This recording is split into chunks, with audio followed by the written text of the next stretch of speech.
Sometimes the hardest thing about losing someone isn't saying goodbye. It's learning how to live without them. Cal Dawson knew that pain every morning when he looked at his 16-year-old daughter, Sophie, seeing his late wife's eyes staring back at him with the same emptiness he felt inside. All he had left from his estranged father was a rundown hangar that locals called the graveyard in the weeds. Cal was ready to sell it and move on. But when Sophie wandered into the old building, one evening she found a hidden door behind a false wall. Inside were 46 military aircraft from the Cold War era. Each plane had a small handwritten tag that said $22. Not 22,000 or 22 million, just $22. Why would someone hide aircraft worth millions and price them at $22? Before we jump back in, tell us where you're tuning in from. And if this story touches you, make sure you're subscribed, because tomorrow I've saved something extra special for you. The morning sun cast long shadows across the cracked asphalt of what used to be Millfield Regional Airport. Cal Dawson stood at the edge of the property line, his weathered hands wrapped around a lukewarm cup of coffee that had gone cold an hour ago. The silence here was different from the city, not empty, but full of whispers from decades past. Weeds pushed through the runway concrete, like nature's quiet rebellion against human ambition. Sophie kicked at a rusted piece of metal near the fence, her dark hair falling across her face in a way that reminded Cal so much of Elena. It made his chest tight. 16 years old and already carrying the weight of loss like an old soul. She hadn't spoken much during the 6-hour drive from Phoenix, just stared out the passenger window with the same distant expression she'd worn for the past 8 months. "This is it?" Sophie's voice carried the flat tone that had become her default since the funeral. "This is what Grandpa left us?" Cal looked across the 40 acres of forgotten dreams. The control tower stood like a broken finger pointing at the sky, its windows long since shattered by weather and time.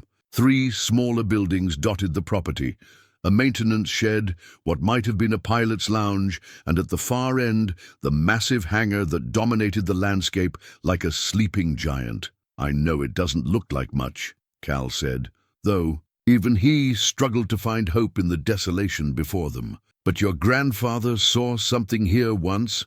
Sophie snorted, a sound that would have earned her a gentle correction from Elena. Now Cal didn't have the energy to address every small rebellion. "Yeah, well, maybe Grandpa needed glasses." The comment stung, but Cal understood the anger.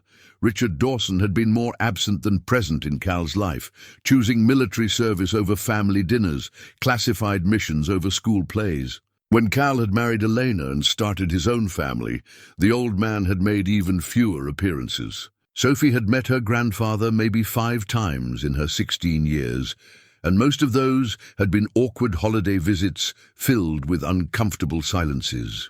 Martha Hendricks emerged from the small white farmhouse that bordered the property, moving, with the purposeful stride of a woman who had spent 70 years getting things done. She carried a thermos in one hand and a manila folder in the other, her silver hair pulled back in a practical bun that hadn't changed style since the Carter administration. "Morning, Cal," she called out, her voice carrying the warm authority that had made her the unofficial mayor of Millfield for the past 2 decades. "Thought you might need some real coffee and the paperwork your father left with me." Cal accepted the thermos gratefully, breathing in the rich aroma that reminded him of better mornings. "Thanks, Martha. I appreciate you looking after the place all these years." "Wasn't much looking after to do," Martha said, glancing toward the hangar. "Your father made it clear nobody was to go poking around in there. Had the whole place locked up tighter than Fort Knox. Even the county assessor never got inside." Sophie looked up from her exploration of the fence line, curiosity flickering in her dark eyes for the first time since they'd arrived.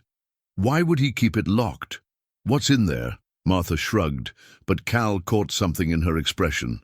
A carefully neutral look that suggested she knew more than she was saying. "Old aircraft parts, I suppose. Your grandfather was always tinkering with something. Man could fix anything with wings." Cal opened the manila folder, revealing a thick stack of documents. Property deeds, tax records, insurance papers, all the mundane paperwork of ownership. But tucked between the legal documents was something that made him pause, a leather-bound journal, its cover worn smooth by countless handling. "What's that?" Sophie asked, moving closer with the first genuine interest she'd shown all morning. Cal opened the journal carefully, the leather binding creaking with age. The pages were filled with his father's precise handwriting, dates, aircraft registration, numbers, technical specifications, and detailed notes about modifications and repairs. But these weren't records for any civilian aircraft Cal recognized. F-86 Sabre, tail number 524959, he read aloud. Engine overhaul completed March 15, 1962. Control surfaces restored to factory specifications. Armament systems removed per preservation protocols, Sophie frowned. Those are military planes, aren't they? Fighter jets? Martha's carefully neutral expression slipped just enough to confirm Cal's growing suspicion. Your father worked on a lot of different aircraft over the years, she said diplomatically. Cal flipped through more pages, finding entries for aircraft that belonged in museums, not abandoned hangars.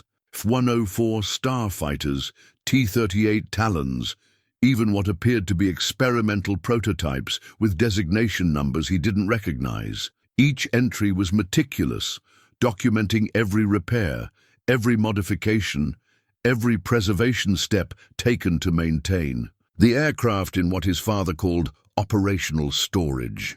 "Martha," Cal said slowly, "what exactly was my father doing out here?" The older woman glanced toward the hangar, then back at Cal with the look of someone who had kept secrets for too long. "That's not really my story to tell, Cal, but I will. Say this. Your father believed those aircraft represented something important, said they were engineering marvels that might be needed again someday." Sophie had moved to stand beside Cal, reading over his shoulder. "Look at this entry," she said, pointing to a page near the back of the journal. "It's dated just 3 months before he died." Cal read his father's final entry aloud. "Project complete. 46 aircraft preserved and documented. Each tagged per original preservation order, symbolic value assigned to ensure proper stewardship transfer. The future will judge whether we saved something worth saving. Elena's boy will understand when the time comes. The key is where it always was, where eagles learn to fly." A chill ran down Cal's spine at the mention of Elena's name. His wife had died 3 months after this entry was written, as if his father had somehow known she wouldn't be there to help guide Cal through whatever was waiting in that hangar. "What did he mean about eagles learning to fly?" Sophie asked. Cal stared across the property toward the hangar, remembering childhood visits when his father would take him up to the old control tower. Richard had kept a small workshop there, a place where he'd taught Cal the basics of aircraft maintenance during those rare moments when duty didn't call him away. Above the workbench had hung a simple wooden sign. "This is where eagles learn to fly. The control tower," Cal said quietly. "He always said that was his favorite place on the airfield." Martha nodded approvingly. "Your father was many things, Cal, but he wasn't careless with words. If he said the key was there, you'll find it there." They walked across the property. Together, Sophie's earlier sullenness replaced by growing curiosity. The control tower door hung askew on rusted hinges, but the narrow staircase inside was solid enough to support their weight. Cal led the way up 3 flights to the observation deck, memories flooding back with each step. The workshop was exactly as he remembered it. Tools arranged with military precision, reference manuals stacked in neat piles, and the wooden sign, still hanging above the workbench. But now there was something else, a small metal box tucked behind the sign, secured with a simple combination lock. Cal's hands trembled slightly as he entered the combination he'd known by heart for 30 years, Eleanor's birthday. The lock clicked open, revealing a single brass key and a folded letter with his name written in his father's careful script. Sophie watched intently as Cal unfolded the letter, her earlier resentment replaced by the kind of focused attention she used to give her mother's bedtime stories. "Son," Cal read aloud, "if you're reading this, then I'm gone and the responsibility has passed to you. I know we never had the kind of relationship you deserved, and I know my choices cost us both, more than I ever intended to pay. The work I did required sacrifices that seemed necessary at the time, but I understand now that some prices are too high to ask of a family. What you'll find in the hangar represents 40 years of my life and the lives of many good people who believed in preserving something important for future generations. These aircraft aren't just machines, they're pieces of history, examples of human ingenuity and engineering excellence that deserve to be remembered and studied. I priced each aircraft at $22, not because that's their value, but because 22 was your age when you married Elena. It was the happiest I'd ever seen you, and I realized then that I'd missed most of the moments that mattered. The low price is meant to ensure that whoever inherits these aircraft will care more about their historical significance than their monetary value. I hope you'll see fit to preserve what I've saved, not for profit, but for the sake of history and the people who built these remarkable machines. And I hope that in doing so, you might find a way to forgive an old man who loved his family but didn't always know how to show it.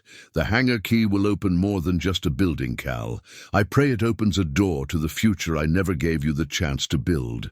With love and regret, your father." Cal's voice caught on the final words, and he felt Sophie's hand slip into his, the first physical affection she'd offered since Elena's funeral. Martha stood quietly in the corner, her eyes bright with unshed tears. "He knew," Sophie whispered. "Somehow he knew Mom was going to die, and he knew we'd need this." Cal looked down at the brass key in his palm, feeling its weight like a burden and a gift combined. Outside the control tower windows, the massive hangar waited in the afternoon sun, holding secrets that might change everything or break what little remained of his family. "What do you think is really in there?" Sophie asked. Cal pocketed the key and put his arm around his daughter's shoulders, feeling her lean into him for the first time in months. "I guess we're about to find out."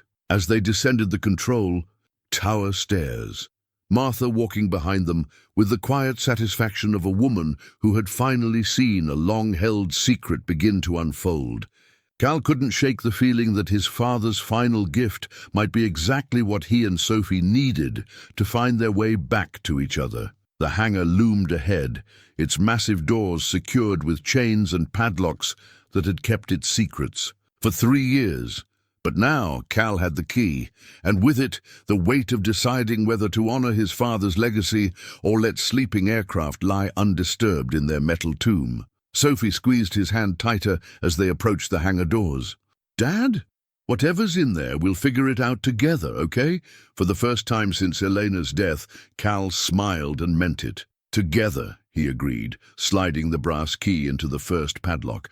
"That's exactly what your mother would have wanted." The chains fell away with the hollow sound of metal hitting concrete, echoing through the vast space of the hangar as Cal pulled open the massive doors. Afternoon sunlight streamed into the darkness, illuminating dust motes that danced like golden spirits in the stale air. What they saw took their breath away. 46 aircraft sat in perfect rows, as if waiting for pilots who would never return. Not rusted hulks or stripped-down frames, but pristine machines that looked ready to taxi onto a runway. F-86. Sabres gleamed silver in the filtered light, their swept wings catching shadows that hadn't moved in decades. T-38 Talons stood like sleeping hawks, their pointed noses aimed toward distant skies. "My God," Cal whispered, his mechanic's eye immediately recognizing the craftsmanship and care that had gone into preserving each aircraft. "They're beautiful." Sophie moved deeper into the hangar, her footsteps echoing in the cathedral-like space. She approached a sleek F-104 starfighter, its needle nose and razor-thin wings, giving it the appearance of a silver bullet, frozen in time. Hanging from the cockpit was a small white tag, handwritten in her grandfather's careful script, $22. "It's like a museum," she said, her voice filled with wonder. "But why hide it? Why not share this with the world?"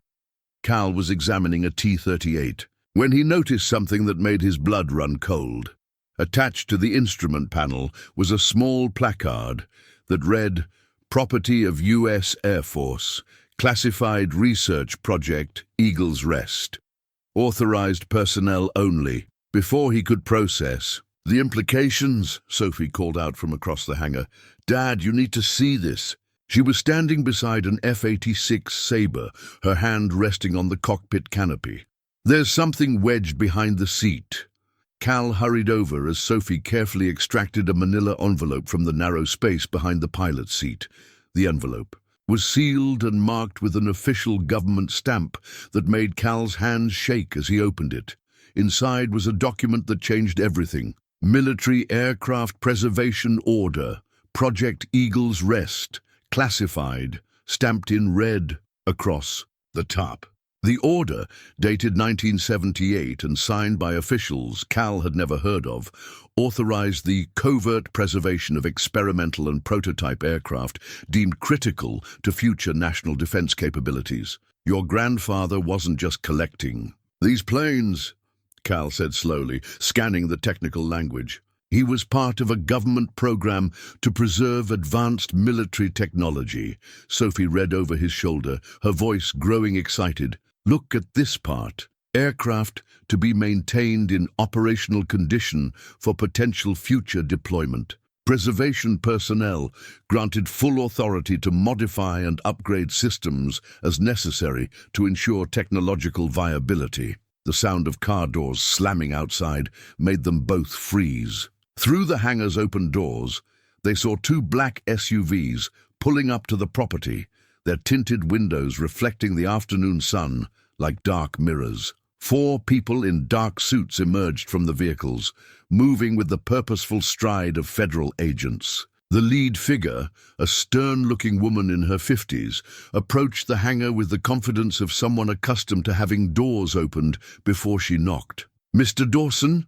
she called out, her voice carrying the authority of someone who expected immediate compliance. "I'm Agent Patricia Morrison with the Department of Defense. We need to have a conversation about this facility." Cal instinctively moved protectively in front of Sophie, the preservation order still clutched in his hands. "This is private property. You have no right to be here." Agent Morrison stepped into the hangar, her eyes systematically cataloguing the aircraft with the efficiency of someone conducting an inventory. "Actually, Mr. Dawson, we have every right.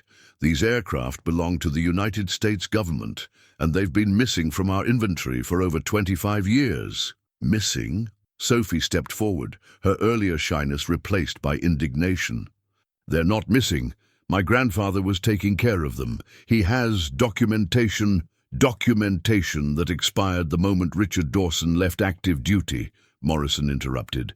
"This preservation project was terminated in 1989. These aircraft should have been returned to government control at that time." Cal held up the preservation order. "This document gives him authority to maintain these aircraft. There's nothing here about termination dates." Morrison examined the document briefly, her expression unchanging. "Mr. Dawson, your father was a dedicated serviceman, but he exceeded his authority when he continued this project beyond its official termination. These aircraft contain classified technology that cannot remain in civilian hands." One of the other agents, a younger man with the bearing of military background, was walking among the aircraft, photographing tail numbers and serial codes. "Ma'am, we've got at least 3 prototype variants here that shouldn't exist outside of classified research facilities." Sophie's voice rose with emotion. "You can't just take them. Grandpa spent 40 years preserving these planes.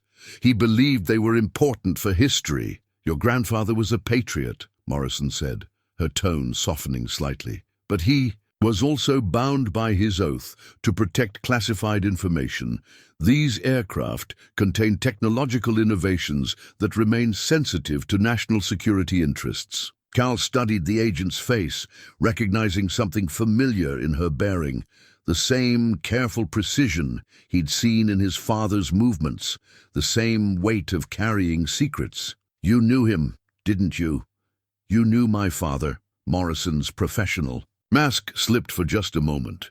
Richard Dawson was one of the finest aircraft preservation specialists the Air Force ever produced. His work on Project Eagle's Rest saved technology that proved invaluable in later aircraft development programs. "Then why shut him down?" Sophie demanded.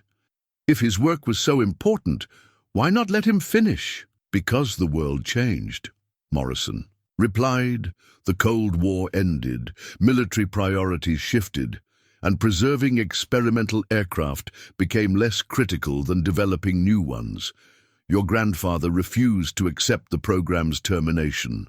Cal felt a surge of understanding about his father's later years, the increasing isolation, the stubborn devotion to the hangar, the careful documentation of every bolt and wire. He wasn't just preserving aircraft.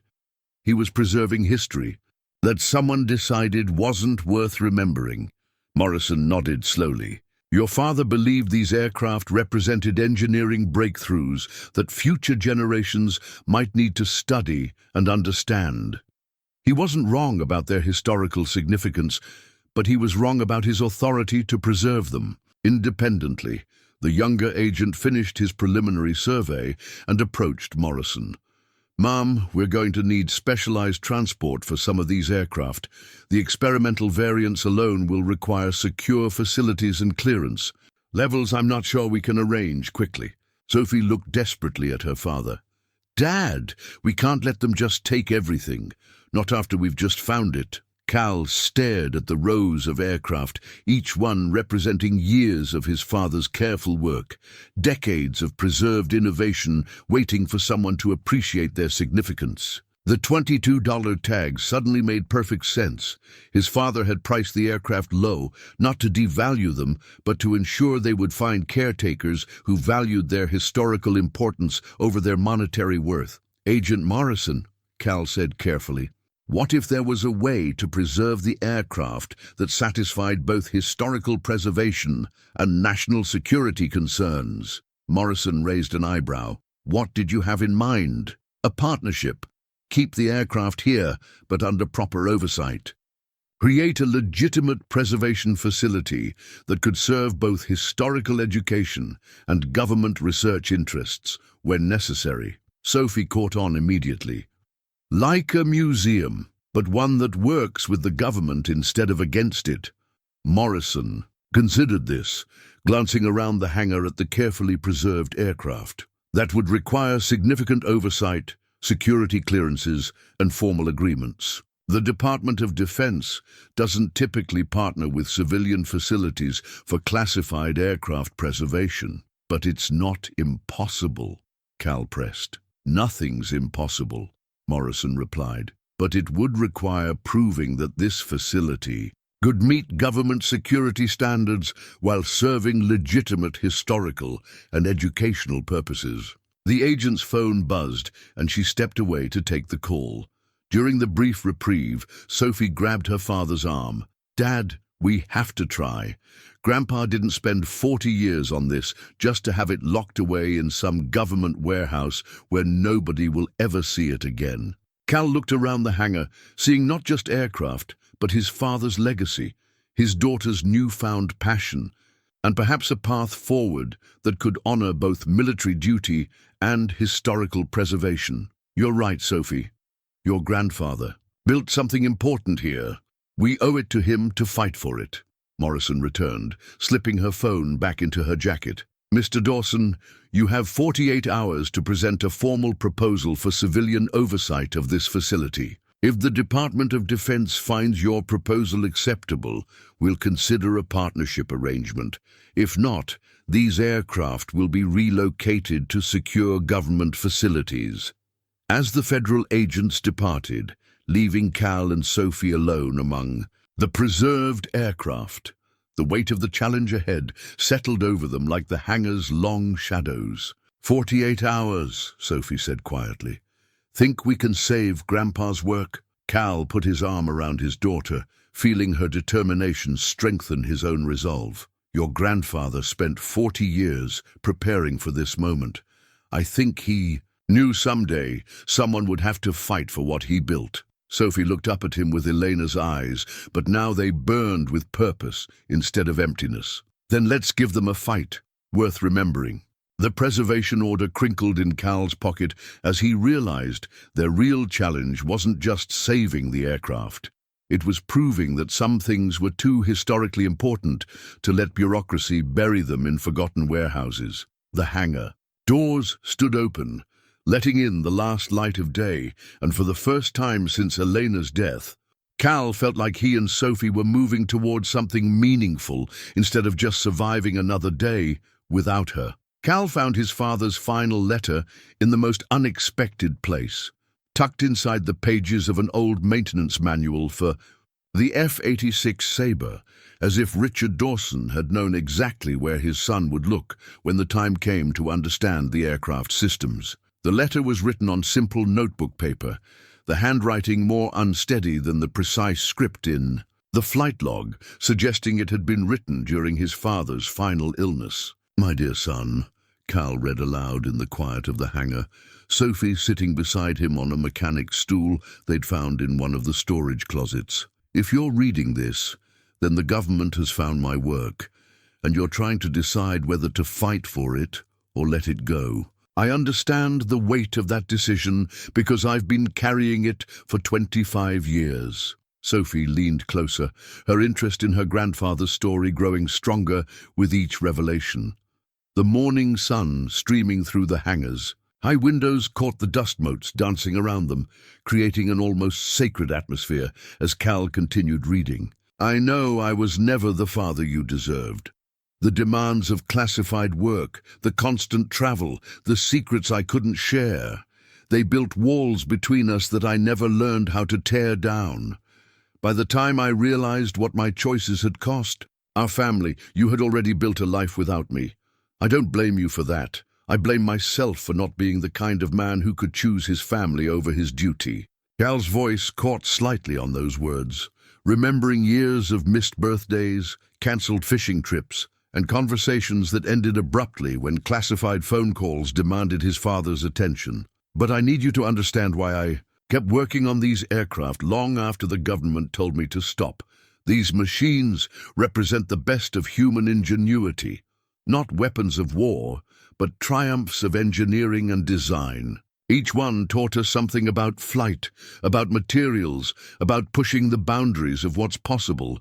To let them rot in government storage facilities would be like burning books because their authors are no longer popular.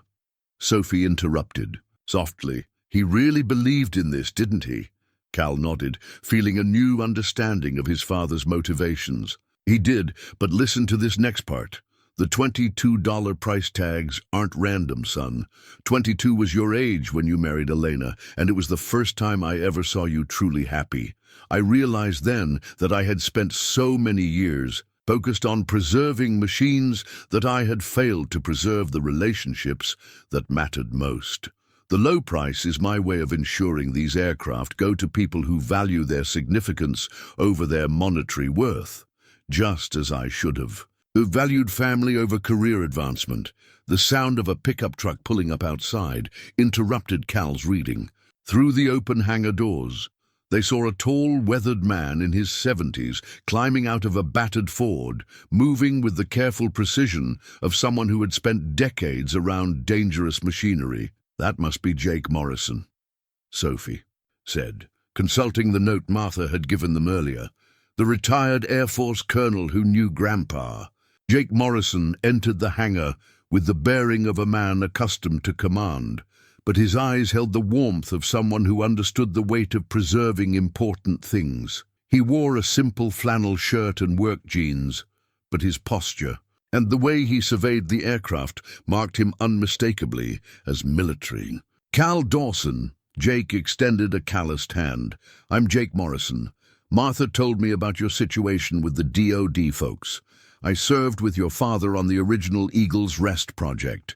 Cal shook the offered hand, feeling the strength of someone who had spent a lifetime working with aircraft. Colonel Morrison, I appreciate you coming. We're trying to figure out how to save what my father built here. Just Jake, please. Been retired long enough that the Colonel bit feels like an old coat that doesn't fit anymore. Jake's eyes moved systematically across the preserved aircraft, and Cal saw recognition and approval in his expression. Your father did remarkable work here. These aircraft are in better condition than when we first put them into storage. Sophie stood up from her stool, curiosity overcoming her usual shyness around strangers. You were there when they started this project? Jake nodded, his expression growing serious. In 1978, height of the Cold War. We were preserving aircraft that contained experimental technology, new materials, advanced avionics, engine modifications that were 20 years ahead of their time. The idea was to maintain them for future study if the technology became relevant again. But the program was cancelled, Cal asked. Officially, yes. When the Berlin Wall came down and the Soviet threat diminished, preserving experimental aircraft seemed less critical than developing new ones. Jake paused, running his hand along the wing of a nearby T-38. But your father believed the cancellation was short-sighted. He thought these aircraft contained innovations that could benefit civilian aviation and future military development. Cal held up his father's letter. He wrote that he kept working because he believed these machines were too important to lose. Jake's expression softened. Dick Dawson was the most dedicated preservation specialist I ever worked with. He could restore an aircraft to better than factory specifications and document every modification so precisely that future engineers could understand his thinking decades later. The government wants to take them back, Sophie said, her voice tight with frustration. They gave us 48 hours to come up with a proposal to keep them here. Jake was quiet for a long moment, studying the aircraft with the eye of someone who understood both their technical significance and their historical value. What kind of proposal are you considering? Cal pulled out the notes he'd been making since the government agents left. Some kind of partnership, a civilian facility that could serve both historical education and government research needs when necessary. That's ambitious, Jake said. The DoD doesn't typically trust civilian facilities with classified aircraft. But it's possible, Sophie asked hopefully. Jake considered this carefully. There are precedents. The National Museum of the Air Force works with active military programs. Some private aviation museums have security clearances for specific aircraft.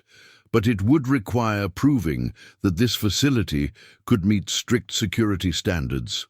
Cal felt a surge of hope. Would you be willing to help us develop that proposal? Son, I've been waiting 25 years for someone to recognize the importance of what your father accomplished here. Jake's voice carried the weight of old regrets and renewed purpose. Dick Dawson saved technology that the government now wishes it hadn't given up. Some of the innovations preserved in these aircraft have been independently redeveloped at great cost in recent years. Sophie looked confused. What do you mean? Jake walked over to an experimental prototype that looked unlike any of the other aircraft, sleeker, with unusual wing configurations and an engine design that seemed decades ahead of its time. This is an X-29 variant that was cancelled before full testing. The forward-swept wing design and advanced flight control systems were considered too radical in 1980. Today, those same concepts are being used in the latest generation of fighter aircraft. So Grandpa was right? Sophie asked. This technology did become important again? Your grandfather was a visionary, Jake confirmed. He understood that innovation doesn't follow political timelines. Just because the Cold War ended didn't mean the technology became obsolete. Cal stared at the rows of aircraft with new appreciation for his father's foresight. The question is whether we can convince the government that preserving this technology serves their interests better than locking it away. Jake nodded thoughtfully. The key will be demonstrating that this facility could serve as both a historical museum and an active research resource. You'd need to show how preserving these aircraft could benefit current military development programs while also educating the public about aviation history. Sophie had been listening intently, and now she spoke up with growing excitement. What if we could prove that people want to learn about this history? That there's real educational value in preserving these aircraft? How would we prove that? Cal asked. Sophie pulled out her phone, her mind working at the rapid pace that reminded Cal so much of Elena when she was solving problems. Social media, digital documentation, community engagement.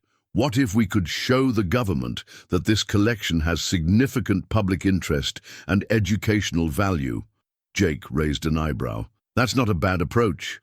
Public support can be a powerful factor in government decision-making.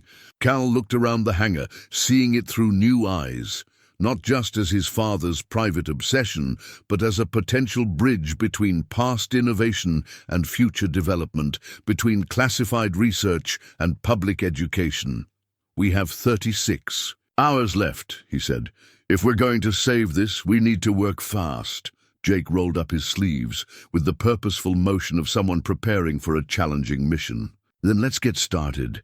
Your father spent 40 years preparing for this fight. It's time to show the government what he really accomplished here. Sophie was already taking photographs of the aircraft with her phone, her earlier sullenness completely replaced by focused energy. Dad, I think we can do this. I think we can save Grandpa's work. Cal felt something he hadn't experienced since Elena's death. Hope backed by purpose, and the strength that came from working toward something meaningful with people who shared his commitment. Your mother would be proud of you, he told Sophie. Watching her document the aircraft with the thoroughness of a professional historian, she'd be proud of both of us, Sophie replied, her smile brightening the hangar more than the morning sun. We're finally fighting for something that matters. Cal pocketed his father's letter, feeling the weight of 3 generations of Dawson men who had believed in preserving important things, even when the world seemed determined to let them be forgotten. Jake led them to a storage cabinet Cal hadn't noticed before, hidden behind one of the larger aircraft. Inside were dozens of rolled blueprints, technical specifications, and modification records that took Cal's breath away. These weren't standard military documents. They were detailed engineering drawings showing experimental modifications his father had made to the preserved aircraft. Your father didn't just maintain these planes, Jake explained, carefully unrolling a set of blueprints for the experimental X-29 variant. He improved them. Look at these engine modifications. He increased fuel efficiency by 15% while maintaining full power output. Sophie leaned over the blueprints, her finger tracing the precise technical drawings. These looked like they were done by a professional engineer. Your grandfather was largely self-taught, Jake said, but he had an intuitive understanding of aircraft systems that most engineers would envy. He could look at a design and see ways to improve it that the original designers had missed. Callie studied the modifications, recognizing the methodical approach that had always characterized his father's work. Every change was documented, tested, and refined. This isn't just preservation, it's development. He was advancing the technology. Exactly. And that's what makes this collection so valuable. Jake rolled out another set of blueprints, these showing modifications to the F-86's avionics systems. Some of these improvements were incorporated into later aircraft designs without anyone realizing your father had already solved the same problems decades earlier. The sound of multiple vehicles arriving outside made them all look up.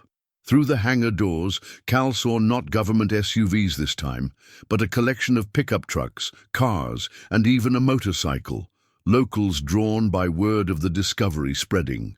Through Millfield's tight-knit community, Martha Hendricks led the informal procession, carrying a large thermos, and followed by what appeared to be half the town's population. Behind her came Bill Peterson, who ran the hardware store.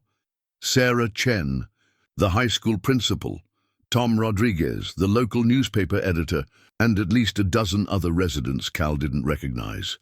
"Word travels fast in a small town," Martha announced as she entered the hangar.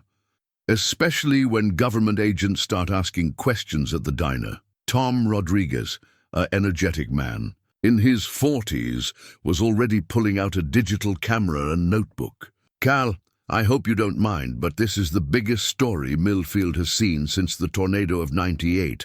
People are fascinated by what your father was doing out here." Sophie looked at her father hopefully. "Maybe this is good. If people are interested, that could help our case with the government."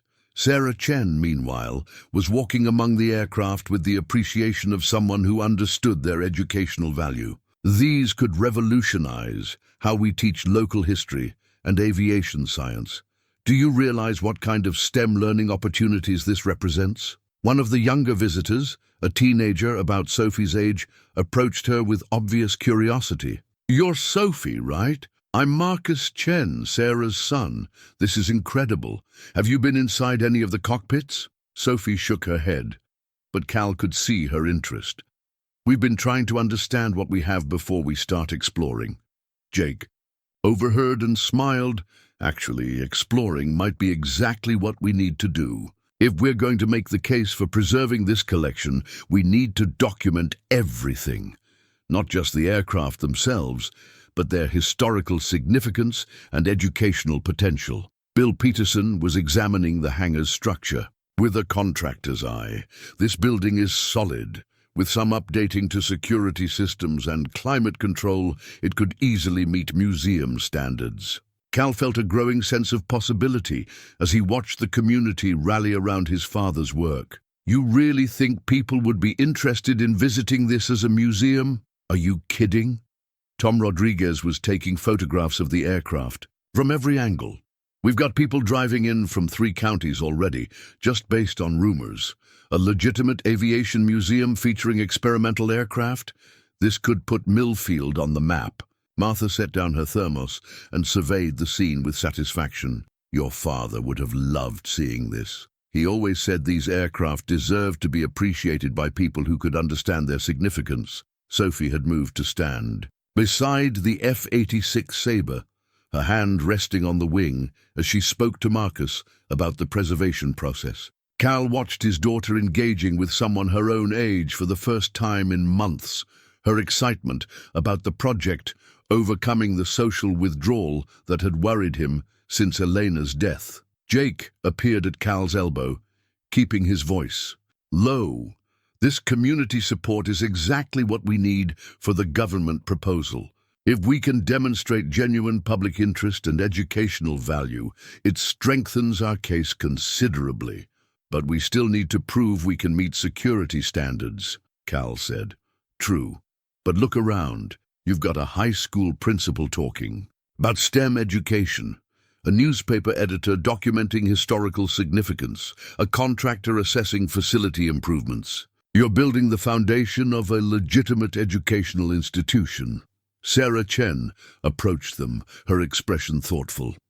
"Cal, I've been thinking about the educational applications. These aircraft could anchor a comprehensive program covering not just aviation history, but engineering principles, material science, even Cold War studies. We could develop curricula that would draw students from across the region." Tom Rodriguez looked up from his note-taking. "From a media perspective, this story has national appeal. Dedicated father preserves aviation history against bureaucratic indifference. Son and granddaughter fight to honor his legacy. That kind of human interest angle could generate significant public support." Cal felt overwhelmed by the rapid development of possibilities. "This morning we were just trying to figure out what to do with some old airplanes. Now you're talking about educational programs and national media attention." "Your father spent 40 years building something important," Martha said firmly. "It's time the world recognized what he accomplished." Sophie had been listening to the conversations around her, and now she approached her father with growing excitement. "Dad, what if we could prove the government that keeping the aircraft here would serve their interests better than locking them away?" What do you mean? Think about it. If these aircraft contain technology that's become relevant again, wouldn't it be better to have them in a place where engineers and researchers could study them while also educating the public about their historical significance? Jake nodded approvingly, the girls thinking like a strategist. A public-private partnership could give the government access to the aircraft for research purposes, while also serving educational and historical preservation goals. Marcus Chen looked up from the cockpit of the T-38 he'd been examining. Sophie, you should document all of this. Create a digital archive of the aircraft, their specifications, the historical context. That kind of comprehensive documentation would be incredibly valuable for both research and education. Sophie's eyes lit up. Like a multimedia database. I could do that. I've been working on digital media projects for school. Sarah Chen smiled at her son's suggestion. Marcus is one of our best students in digital arts and computer science. If Sophie's interested, they could collaborate on creating a comprehensive digital archive of this collection. Cal watched his daughter's growing enthusiasm with amazement. For the first time since Elena's death, Sophie was engaging with a project that excited her, connecting with peers who shared her interests and contributing meaningfully to something larger than her own grief. We still have the 48-hour deadline, he reminded everyone. Tom Rodriguez checked his watch, which gives us about 28 hours to put together a proposal that will convince the Department of Defense to let you keep these aircraft. Then we better get to work, Jake said, rolling up his sleeves. We need to document the collection, assess facility requirements, outline educational programs, and develop a security plan that meets government standards. Martha began organizing people into work groups with the efficiency of someone accustomed to community projects. Sarah, you work with Sophie and Marcus on educational applications. Tom, document everything for media and public support. Bill, assess what facility improvements we'd need. Jake and Cal, you focus on the technical and security aspects. As the impromptu work session began, Cal found himself standing in the center of activity that would have seemed impossible that morning. His father's solitary obsession was becoming a community mission. His daughter was rediscovering her purpose, and the aircraft that had seemed like burdens were revealing themselves as opportunities. Sophie appeared at his side, her phone in hand, and her eyes bright with energy he hadn't seen since before Elena's illness. Dad, I think we can really do this. I think we can save what Grandpa built and make it into something even better. Cal put his arm around his daughter, feeling the strength that came from shared purpose and community support. Your mother always said that the best way to honor someone's memory is to build on what they started. Then let's build something amazing, Sophie said, her voice carrying the determination that reminded Cal of both Eleanor and his father at their most committed. As the afternoon wore on, the hangar filled with the sounds of people working toward a common goal, cameras clicking, blueprints rustling, voices discussing possibilities and solutions. For the first time since Elena's death, Cal felt like he and Sophie were part of something larger than their grief, something worthy of the sacrifices that had brought them to this moment. By the third day, word of the Millfield aviation discovery had spread far beyond the county lines. Veterans began arriving in pickup trucks and rental cars, drawn by reports of preserved aircraft they had once flown or maintained. Each visitor brought stories that transformed the hangar from a storage facility into a living monument to aviation history. Frank Morrison, no relation to Agent Morrison, stood before the F-86 Sabre with tears in his eyes. The 82-year-old former pilot ran his weathered hands along the aircraft's fuselage with the reverence of someone greeting an old friend. I flew one just like this in Korea, Frank told Sophie, who was recording his story for her growing digital archive. Tail number 524847. Shot down 3 MiGs and brought me home safe every time. Never thought I'd see one in this condition again. Sophie adjusted her camera angle, captivated by the emotion in the old pilot's voice. What was it like flying these aircraft in combat? Frank's eyes took on the distant look of someone reaching back across decades. Terrifying and exhilarating. At the same time, these machines demanded respect, but they'd perform miracles if you treated them right. Your grandfather understood that. You can see it in how he preserved every system. Cal was working nearby, teaching Marcus Chen the basics of aircraft engine inspection while Jake supervised. The collaboration between father and daughter, veteran knowledge and youthful enthusiasm, was creating exactly the kind of educational dynamic they needed to demonstrate in their government proposal. See how the engine mount shows no stress fractures? Cal explained to Marcus, pointing to specific connection points. Your grandfather designed reinforcement modifications that actually improved on the original factory specifications. Martha had established a visitor log and was amazed by the diversity of people arriving. We've had pilots from 4 wars, aircraft engineers from Boeing, museum curators from the Smithsonian, and reporters from aviation magazines. Word is spreading through networks we didn't even know existed. The growing attention brought both opportunities and challenges. Tom Rodriguez's initial article in the Millfield Gazette had been picked up by regional papers, then aviation websites, and finally national news outlets. By afternoon, they had requests for interviews from CNN, Fox News, and the Discovery Channel. "This is getting bigger than we expected," Cal told Jake during a brief break from the constant stream of visitors. "Is that good or bad for our government proposal?" Jake considered the question carefully. Public attention can cut both ways. It puts pressure on the DoD to make a decision that looks reasonable to voters, but it also means they can't handle this quietly through normal channels. Sophie approached them, her phone buzzing with notifications. "Dad, I'm getting messages from aviation enthusiasts all over the country. People want to contribute to preserving the collection. Some are offering money, others want to volunteer their expertise." One of the most significant visitors arrived late in the afternoon, Dr. Elena Vasquez, the chief curator of the National Air and Space Museum. A woman in her 50s with the sharp eyes of someone accustomed to evaluating historical significance. She moved through the hangar with professional interest that quickly turned to amazement. "This is extraordinary," she told Cal after completing her initial survey. "Some of these aircraft exist nowhere else in this condition. The X-29 variant alone would be worth millions to researchers studying forward-swept wing designs." Cal felt a surge of hope. Would the Smithsonian be interested in partnering with a facility like this? Dr. Vasquez paused beside the experimental prototype, studying the modifications Cal's father had made.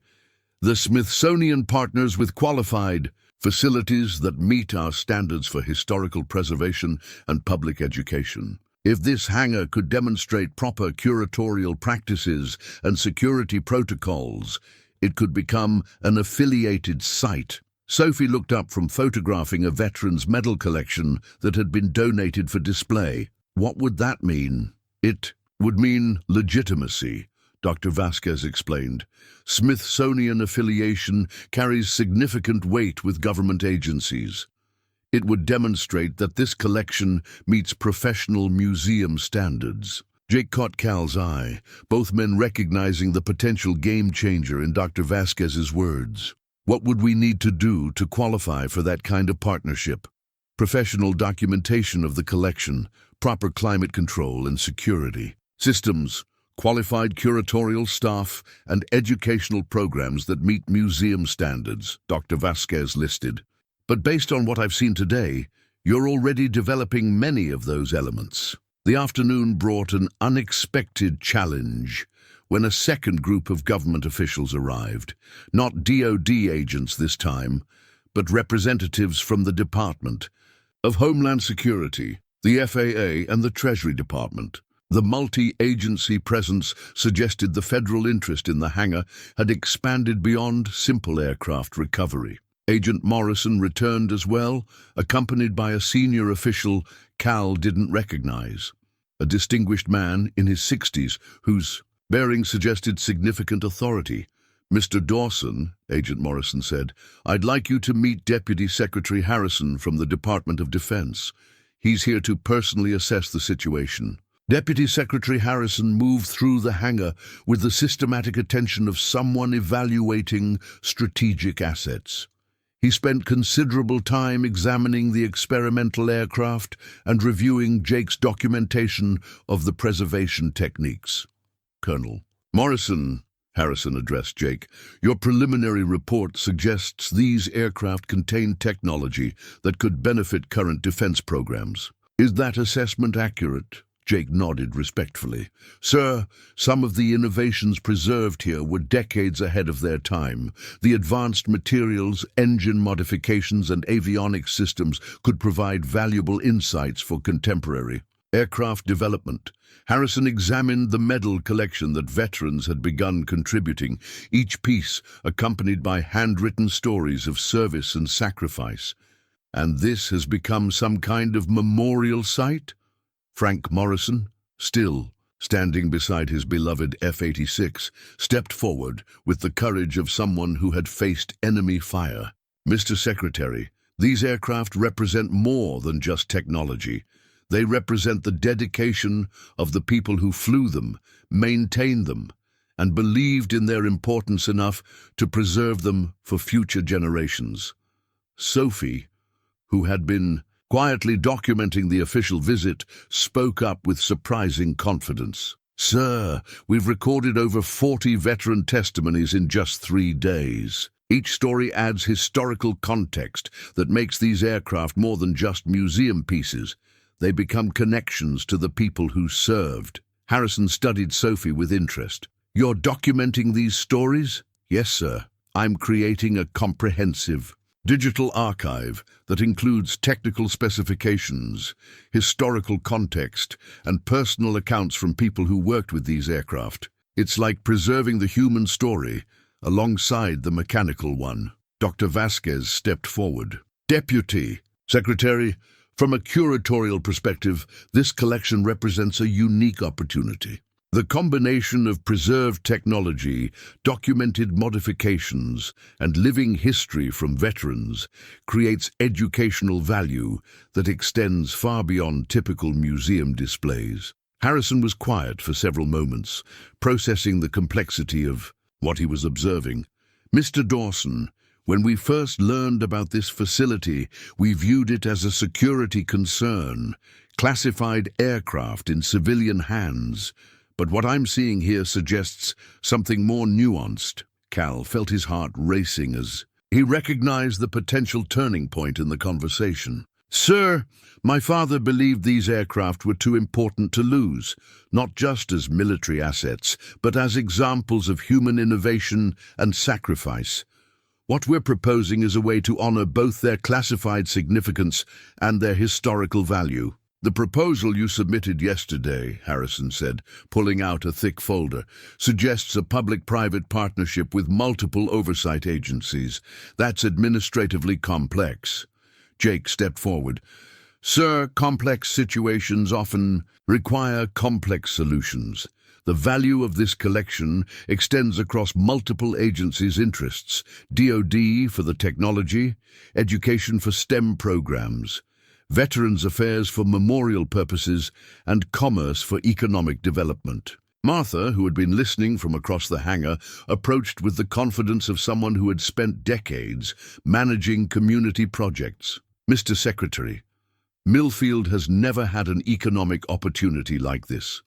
The visitors we've had in just 3 days represent more tourism revenue than we typically see in 6 months. Harrison looked around the hangar, taking in the diverse group of people, veterans sharing stories, students learning about aviation technology, museum professionals evaluating historical significance, and community members working to preserve something they had just discovered.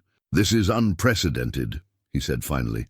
We don't typically negotiate public access to classified aircraft. Sophie took a step forward, her voice carrying the passion that had been building since she first discovered the hidden hangar. But, sir, Isn't preserving this history exactly what these veterans fought to protect? The freedom to learn, to remember, and to pass on important knowledge to future generations? Frank Morrison nodded emphatically. The girls got it right, Mr. Secretary.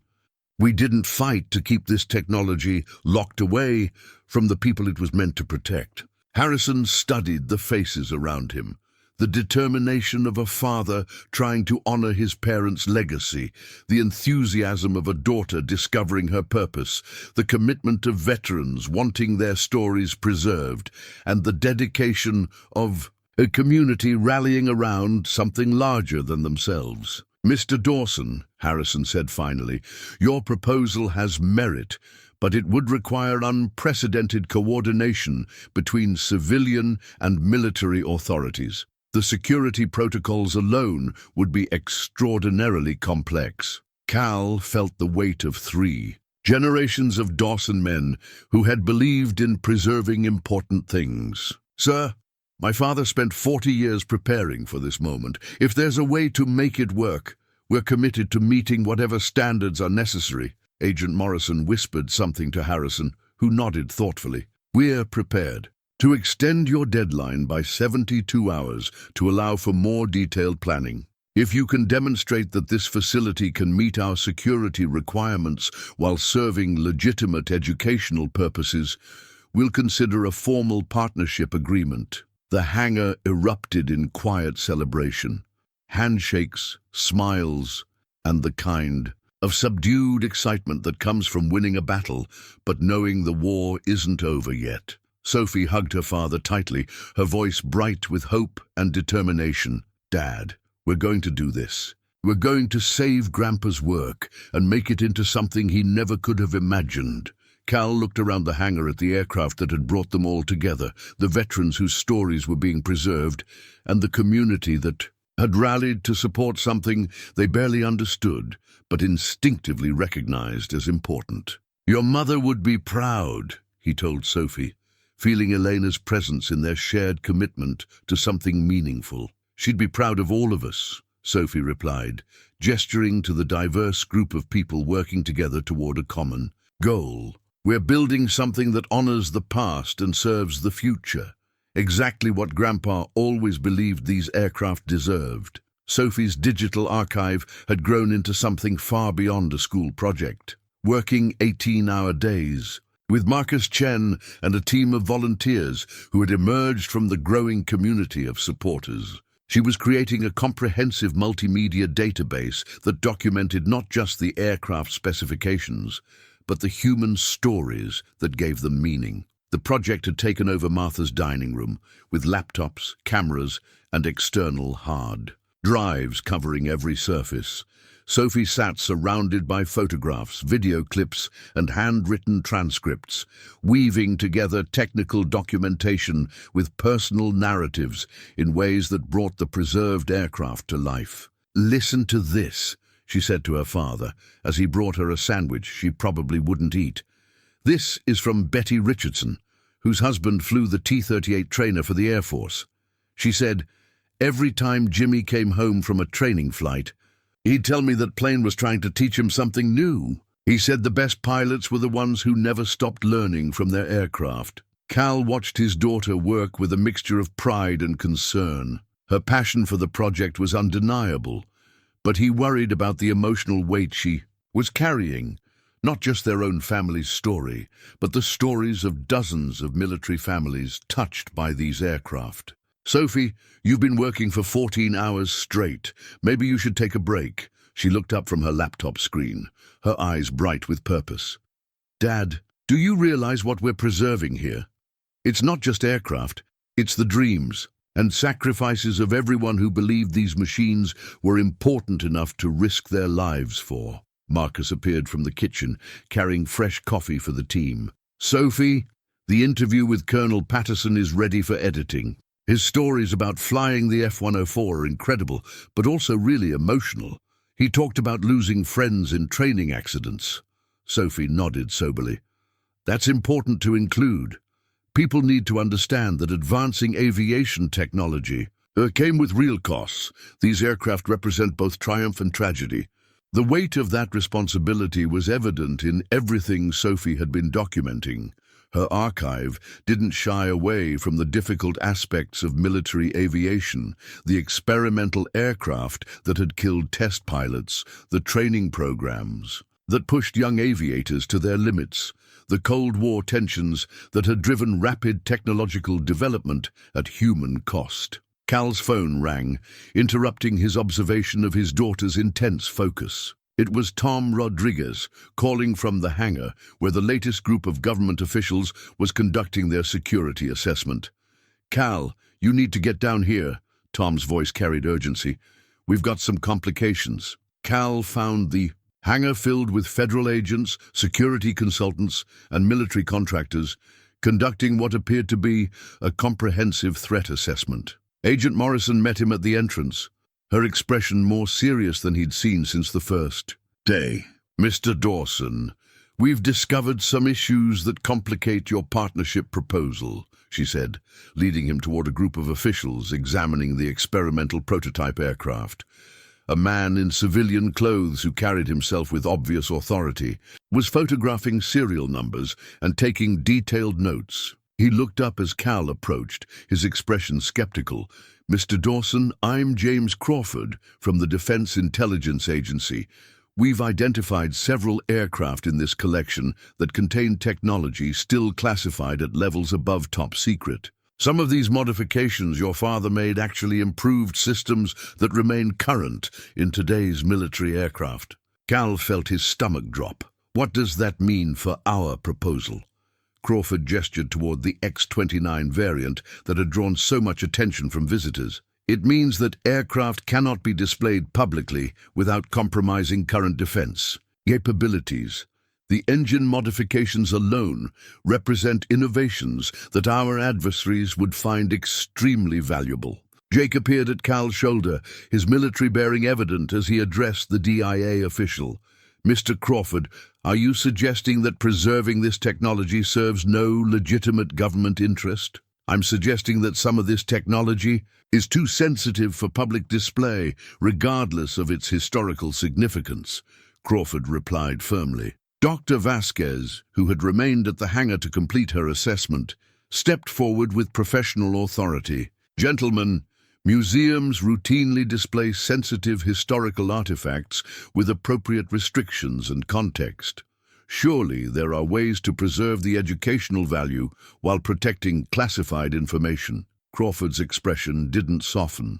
"Dr. Vasquez, with respect, the Smithsonian doesn't typically display aircraft containing active military secrets." The conversation was interrupted by an unexpected arrival. Deputy Secretary Harrison returned, this time accompanied by a woman in Air Force uniform whose rank insignia marked her as a general. "General Martinez," Harrison said by way of introduction, "is our senior advisor on aviation technology preservation. She's here to provide perspective on the classification issues." General Martinez moved through the aircraft collection with the systematic attention of someone evaluating both historical significance and security risks. She spent considerable time examining Cal's father's modification records, comparing them to current technical specifications that Cal wasn't cleared to see. "These modifications are remarkable," she said finally. "Some represent solutions to problems we're still working on in current aircraft development programs." Crawford looked frustrated. "General, that's exactly why these aircraft cannot be displayed publicly." "Actually," General Martinez replied, "it's exactly why they should be preserved and studied. This collection represents decades of research and development that could benefit current military programs, but only if we can access it properly." Cal felt a glimmer of hope. "Are you suggesting the collection has value to the military beyond security concerns?" General Martinez nodded. "Mr. Dawson, your father documented modifications and improvements that could save the Defense Department millions in research costs. But accessing that knowledge requires proper facilities and cleared personnel." Sophie arrived at that moment, having finally left her digital archive work to check on the security assessment. She carried her laptop and a thick folder of documentation, her expression determined despite obvious exhaustion. "Excuse me," she said, addressing the group of officials with surprising confidence. "I've been documenting the stories of people who worked with these aircraft, and I think you're missing something important." Crawford looked skeptical. "Young lady, this is a classified security discussion." "I understand that," Sophie replied. Firmly. "But what I've learned from interviewing veterans is that the real value of these aircraft isn't just their technology. It's the knowledge of the people who flew them, maintained them, and improved them. That knowledge is disappearing. As those people age, General Martinez showed immediate interest. What kind of knowledge?" Sophie opened her laptop, displaying a video interview with Frank Morrison. "Practical flying experience, maintenance techniques that aren't in any manual, improvements that worked in real-world conditions but were never officially documented. The veterans I've interviewed have knowledge that could be incredibly valuable to current military programs." Jake stepped forward, understanding where Sophie was leading. "General, what if the facility could serve both educational and research functions? Preserve the aircraft for historical purposes while also providing access for military research." When needed, General Martinez exchanged glances with Deputy Secretary Harrison. That would require a very different kind of partnership than what was originally proposed. Cal felt the complexity of the situation overwhelming him. They were no longer just trying to save a collection of old aircraft. They were being asked to manage a facility that could serve active military research while also honoring his father's vision of public education. Sophie sensed his uncertainty and moved to stand beside him. "Dad, remember what Grandpa wrote in his letter? He said these aircraft deserve to be studied and understood. Maybe that includes military research as well as public education." Frank Morrison, who had been quietly listening from beside his beloved F-86, spoke up with the authority of someone who had earned the right to be heard. "Seems to me you folks are overcomplicating this. These aircraft served their country once, and they can serve again, just in a different way. The question isn't whether they're too important to share, but whether we're smart enough to share them properly." General Martinez smiled at the old pilot's directness. "Mr. Morrison, you may have just summarized the solution better than any of us." Crawford still looked skeptical, but Deputy Secretary Harrison was nodding thoughtfully. "General, could you develop a framework for dual-use access? Military research when needed, educational display when appropriate." "It would be complex," General Martinez acknowledged, "but it's not impossible. We'd need extraordinary security measures and carefully vetted educational programs." Sophie looked at her father with hope and determination. "Dad, I think we can make this work. It's not what we originally planned, but it might be even better, a place that serves both history and the future, just like Grandpa always believed. These aircraft should." Cal looked around at the aircraft that had brought them all together, the officials trying to balance security with historical preservation, and his daughter, who had grown from a withdrawn teenager into a passionate advocate for something larger than herself. "General Martinez," he said finally, "if you're willing to work with us to develop that framework, we're committed to making it succeed. My father spent 40 years preserving these aircraft because he believed they had continuing value. If that value includes serving current military needs while also educating the public, that seems like exactly what he would have wanted." General Martinez extended her hand to Cal. "Mr. Dawson, I think we have the foundation for something unprecedented, a facility that honors the past while serving the future. It won't be easy, but it will be worth the effort." As the officials continued their discussions, Sophie returned to documenting the process, understanding that this negotiation was itself becoming part of the history she was preserving. The digital archive that had started as a school project was evolving into the foundational documentation for a new kind of institution, one that would serve multiple missions while honoring the vision of a man who had spent 40 years believing that some things were too important to let disappear. Sophie made the discovery by accident while organizing her grandfather's personal effects in the small office space attached to the hangar. She was looking for more photographs to include in her digital archive when she knocked over a box of documents, spilling papers across the floor. Most were routine: maintenance logs, parts orders, correspondence with aircraft manufacturers. But one item made her freeze: a small leather wallet containing identification that changed everything she thought she knew about her grandfather. "Dad," she called out, her voice carrying an urgency that brought Cal running from across the hangar. He found her sitting on the floor, surrounded by scattered papers, holding a government ID card that bore his father's photograph, but a name he didn't recognize: Agent Richard Dawson, United States Secret Service. Cal took the ID with trembling hands, studying the official seal and authorization dates. "This has to be a mistake.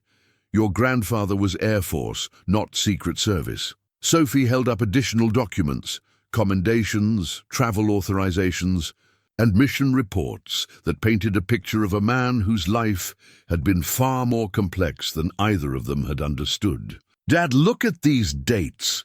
He was working for the Secret Service during the same period he was supposed to be running the aircraft preservation program." Jake Morrison appeared in the doorway, drawn by their voices. He saw the Secret Service identification, and his expression grew grave. "Cal, we need to talk, and we need to talk privately." They gathered in Martha's kitchen, away from the government officials still conducting their security assessment in the hangar.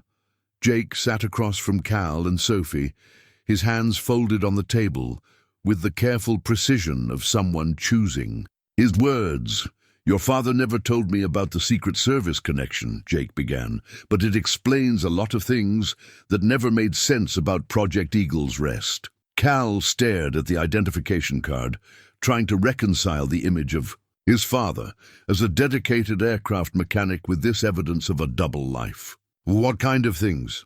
The level of security clearance he maintained, the access he had to experimental aircraft that should have been beyond his authorization level, the way he always seemed to know about classified developments before they became official policy. Jake paused, clearly struggling with how much to reveal.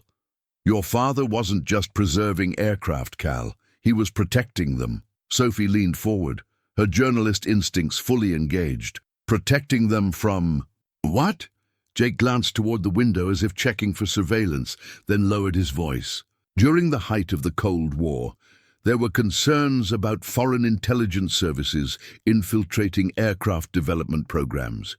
The Secret Service ran covert operations to protect sensitive technology from theft or sabotage. Cal felt the ground shifting beneath everything he thought he understood about his father's work. "Are you saying the preservation program was a cover story?" "Not exactly," Jake said carefully. "The preservation was real, but it served multiple purposes. By maintaining these aircraft in isolated, secure locations, your father could monitor who was interested in accessing them and why." Sophie was taking notes with the intensity she'd developed for her digital archive project. "So the hangar wasn't just storage, it was a counterintelligence operation." Jake nodded reluctantly. "Among other things, your father reported unusual interest in specific aircraft technologies, tracked attempts by foreign nationals to access technical specifications, and maintained surveillance on people who showed too much curiosity about classified systems." The implications hit Cal like a physical blow. "My father was a spy." "Your father was a patriot who served his country in ways he could never talk about," Jake corrected. "The aircraft preservation gave him legitimate reasons to travel, access classified facilities, and interact with people who had access to sensitive information." Sophie held up one of the mission reports, her voice tight with emotion. "This explains why he was never home. It wasn't just aircraft maintenance. He was running active intelligence operations." Cal stood up and walked to the window, staring out at the hangar that had suddenly become something far more significant than his father's retirement project. "Why didn't he tell me? Even after the Cold War ended, even on his deathbed, why keep it secret?" "Because some secrets don't end with the operations that created them," Jake said gently. Your father protected people, methods, and sources that remained sensitive long after the Soviet threat diminished. Revealing his true role could have endangered others. Sophie was reading through more documents, her expression growing increasingly amazed. Dad, according to this, Grandpa wasn't just collecting random aircraft. He was specifically preserving technologies that foreign intelligence services had tried to steal. Jake confirmed her observation. Every aircraft in that hangar was targeted by foreign operatives at some point. Your father's preservation work kept that technology secure while making it appear to be routine military surplus management. Callie returned to the table, the Secret Service identification still in his hands. What does this mean for our museum proposal? If these aircraft were part of counterintelligence operations, how can we possibly display them publicly? That's where things get complicated, Jake admitted. Some of the aircraft contain modifications that your father made to counter specific intelligence threats. Those modifications might still be classified for operational security reasons. Sophie looked up from the documents, her face pale but determined. We have to tell General Martinez about this, don't we? Before anyone could answer, Martha entered the kitchen, her expression urgent. Cal, you need to come to the hangar immediately. General Martinez wants to speak with you, and she looks very serious. They found General Martinez standing beside the experimental X-29, studying technical specifications with the focused attention of someone who had just discovered something significant. Agent Morrison and Deputy Secretary Harrison flanked her, their expressions unreadable. Mr. Dawson, General Martinez said without preamble, we've been analyzing your father's modification records more carefully. Some of these changes weren't just improvements, they were countermeasures. Cal felt his heart racing as he realized they had discovered the same truth he and Sophie had just uncovered. Countermeasures against what? Against foreign intelligence collection, Harrison answered. Your father modified these aircraft to prevent specific technologies from being easily reverse-engineered if they fell into the wrong hands. Sophie stepped forward, her grandfather's Secret Service identification clutched in her hand. We found something you should see. The revelation of Richard Dawson's dual identity changed the entire dynamic of the discussion. General Martinez examined the Secret Service credentials with the careful attention of someone confirming suspicions she had already developed. This explains the sophistication of the preservation techniques, she said, and the strategic selection of which aircraft to preserve. Your father wasn't just maintaining historical artifacts, he was protecting national security assets. Agent Morrison's expression showed a mixture of professional respect and personal frustration. It also explains why terminating Project Eagle's rest was never properly completed. Secret Service operations follow different protocols than standard military programs. Crawford, the DIA official who had been most skeptical about public access, now looked at the collection with new understanding. If these aircraft were part of active counterintelligence operations, their display could reveal methods and capabilities that remain sensitive. Sophie found her voice, speaking with the passion that had driven her documentation project. But doesn't that make preserving their history even more important? People should know that their government was working to protect this technology from foreign threats.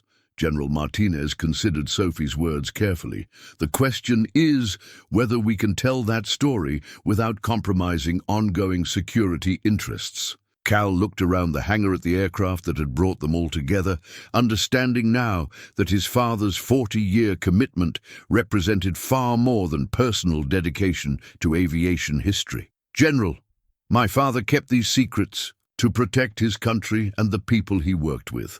But he also preserved these aircraft because he believed their story deserved to be told someday. The question, Deputy Secretary Harrison said, is whether someday has arrived. Jake stepped forward with the authority of someone who had shared Richard Dawson's original mission. Sir, with respect, every day we delay telling this story is another day that the sacrifices of people like Dick Dawson remain unrecognized. The Cold War is over, but the dedication of the people who fought it deserves to be remembered. General Martinez walked among the preserved aircraft, seeing them now as monuments to a secret war fought by people whose contributions had never been publicly acknowledged. Mr. Dawson, if we could develop a way to tell your father's story while protecting sensitive information, would you be willing to manage that kind of complex narrative? Sophie answered before her father could speak. General, that's exactly what we've been preparing for. The digital archive I've been creating includes ways to present historical information while respecting security requirements. We can tell the story of what these aircraft meant without revealing everything about how they were protected. Cal felt the weight of 3 generations of Dawson family members who had served their country in different ways. His father through secret service, himself through honest work, and Sophie through passionate dedication to preserving important stories. General Martinez, he said, if you're willing to trust us with this responsibility, we're committed to honoring both the historical significance and the security requirements. My father spent 40 years protecting these aircraft and their secrets. We can spend the rest of our lives making sure their story is told properly. General Martinez extended her hand to Cal, her grip firm with the confidence of someone making a momentous decision. Mr. Dawson, I think we're about to create something unprecedented, a memorial to the people who fought the Cold War in ways the public never knew about. It won't be easy, but it will be important. As the sun set over the hangar, casting long shadows across the preserved aircraft, Cal realized that his father's final gift wasn't just the collection itself, but the opportunity to honor all the people whose service had remained hidden in the shadows of history. The $22 price tags had ensured that the aircraft would find caretakers who valued their significance over their monetary worth. But the Secret Service badge revealed that their true value lay in the stories of dedication, sacrifice, and service that they represented. The original museum charter was hidden in the last place anyone thought to look, inside a sealed envelope taped to the underside of the control tower's main desk drawer. Sophie found it during her methodical search for any remaining documentation that might support their case. The charter, dated just 6 months before Richard Dawson's death, was a masterwork of legal foresight, written in precise legal language and notarized by 3 witnesses. It established the Millfield Aviation Heritage Foundation as a legitimate educational institution with specific provisions for government partnership and security protocols. He knew, Cal said, reading through the charter's carefully crafted language. Somehow he knew this day would come, and he prepared for it. Jake studied the document with growing admiration. Dick was always thinking 3 steps ahead. Look, at this section, he included provisions for dual civilian-military oversight, security clearance requirements for staff, and even protocols for displaying sensitive historical materials. Sophie was documenting the charter discovery when her phone rang with a call that would change everything. The caller identified himself as Senator Patricia Williams, chair of the Senate Armed Services Committee, and her words sent shockwaves through their small group. Miss Dawson, I understand you've been documenting the stories of veterans connected to your grandfather's aircraft collection. I'd like to invite you to present that documentation to a Senate subcommittee hearing on Cold War historical preservation. Callie watched his daughter's face transform as she realized the magnitude of what was being offered. Senator, when would this hearing take place? Tomorrow, Ms. Dawson, in Washington. We're prepared to fly you and your father out tonight if you're willing to testify. The next 18 hours passed in a blur of preparation, travel, and nervous anticipation. Sophie had never been to Washington, never testified before any official body, and certainly never imagined that her school project would become the center of a Senate hearing. The Senate hearing room was intimidating. High ceilings, formal chairs, and the weight of democratic process evident in every detail. Sophie sat at the witness table with her laptop, external hard drives, and a stack of printed testimonials. feeling both terrified and determined. Senator Williams opened the hearing with remarks that established the significance of what they were discussing. We're here today to consider how our nation should preserve and present the history of Cold War operations that remained classified for decades. The Millfield Aviation Collection represents both historical artifacts and the stories of people whose service to our country has never been publicly recognized. The first witnesses were government officials, General Martinez presenting the military perspective, Agent Morrison explaining the security considerations, and Deputy Secretary Harrison outlining the proposed partnership framework. Their testimony was professional, thorough, and carefully neutral. Then it was Sophie's turn. "Senators," she began, her voice stronger than she felt, "I want to tell you about Frank Morrison, who flew F-86 Sabres in Korea. He told me that every time he climbed into that cockpit, he was carrying the hopes and fears of everyone who had worked to build that aircraft. He said the plane wasn't just a machine, it was a promise that American innovation and determination would bring him home safely." Sophie clicked to her first video testimony, Frank's weathered face filling the screen as he described flying combat missions over hostile territory. The hearing room fell silent as the old pilot spoke about losing friends, pushing technology to its limits, and trusting his life to aircraft that represented the best of American engineering. But Frank's story is just one of 43 veteran testimonies I've recorded, Sophie continued.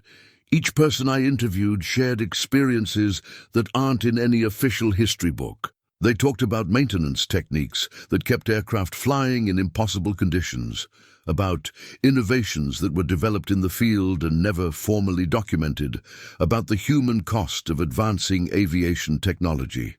She presented case studies, the test pilot who survived a crash that led to safety improvements still used today, the maintenance chief who developed repair techniques that saved millions in procurement costs, the engineer who solved design problems through intuition and experience that formal analysis had missed. "These stories matter," Sophie said, her voice growing more confident, "not just as history, but as knowledge that could benefit current military aviation programs.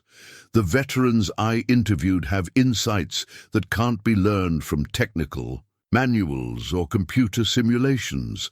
Senator James Rodriguez of Texas leaned forward with interest. "Ms. Dawson, are you suggesting that this historical preservation could serve current military needs?" "Yes, sir, exactly," General Martinez told us.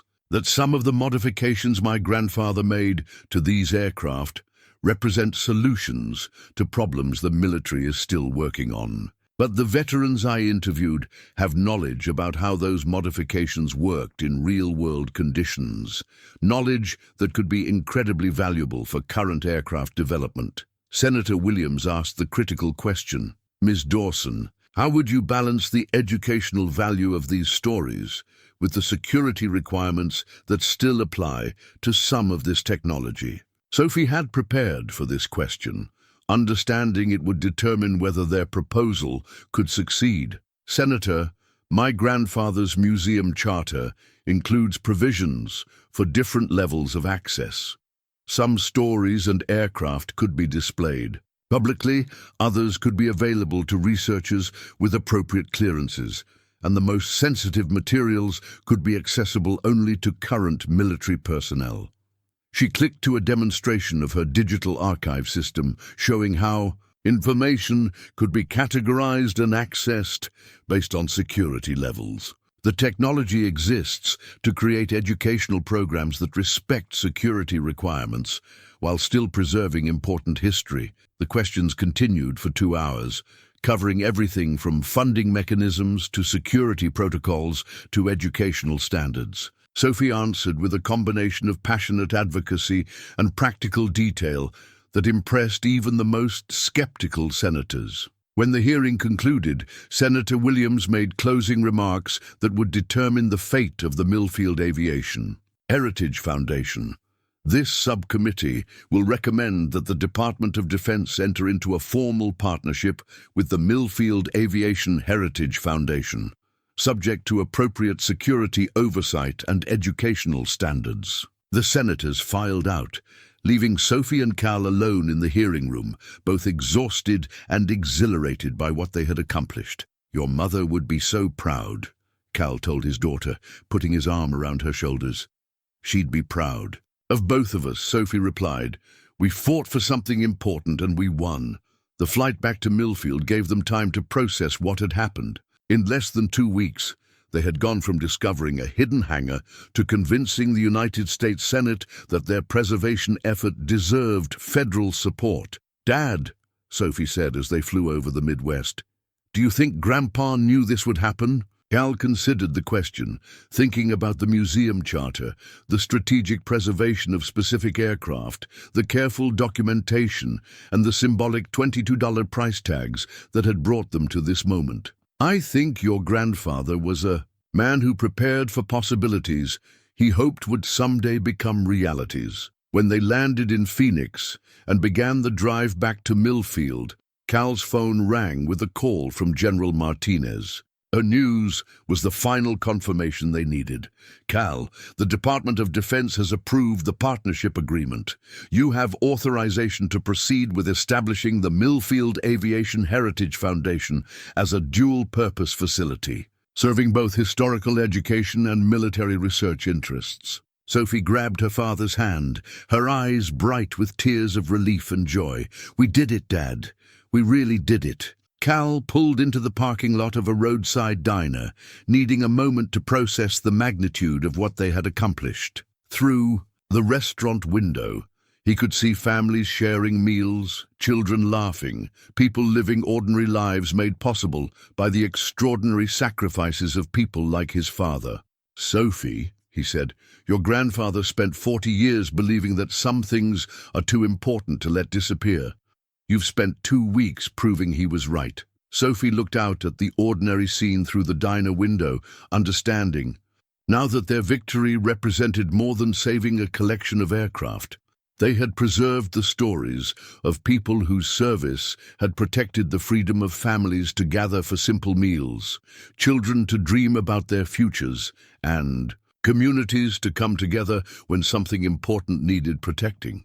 "Tomorrow we start building what Grandpa always envisioned," she said.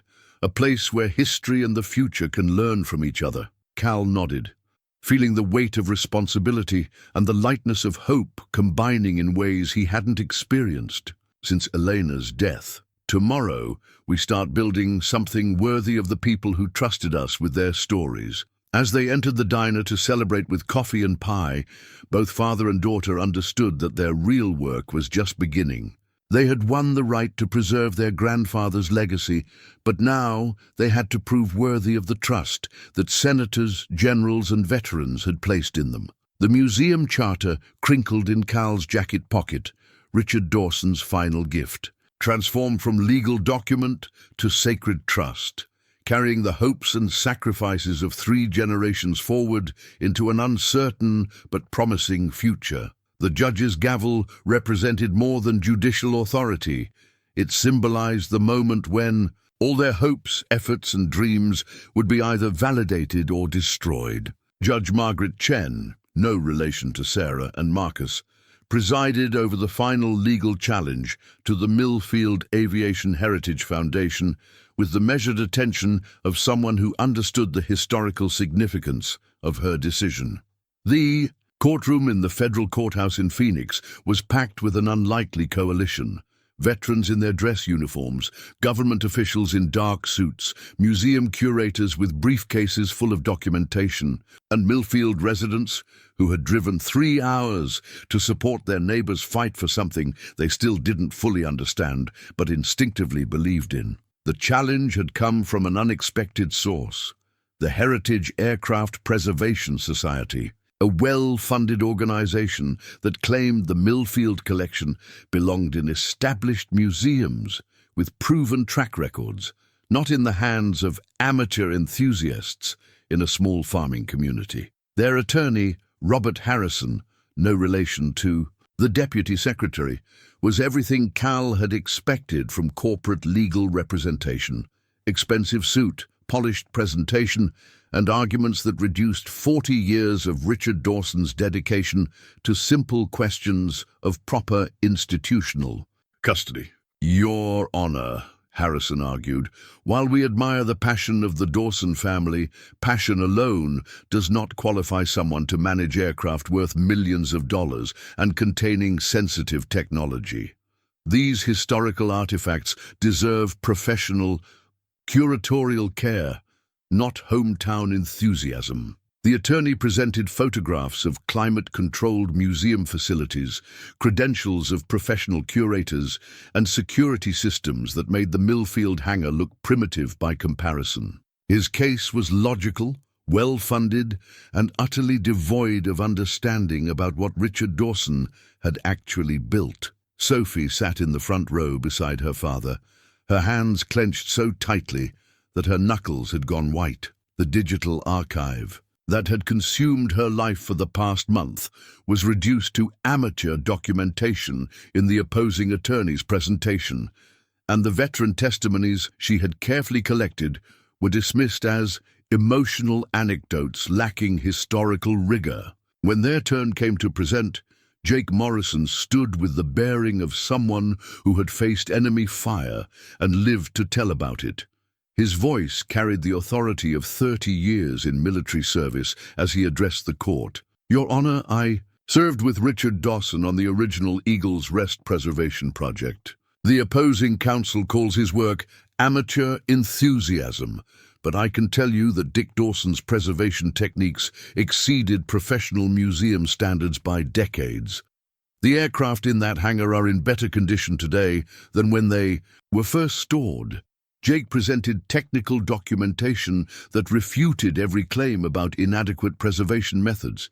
He showed photographs comparing the Millfield aircraft to similar models in established museums, demonstrating that Richard Dawson's work was not only professional, but superior to industry standards. More importantly, Jake continued, the Heritage Aircraft Preservation Society wants to scatter this collection across multiple facilities, breaking up a cohesive historical narrative that took 40 years to develop. They see individual aircraft to be displayed as curiosities.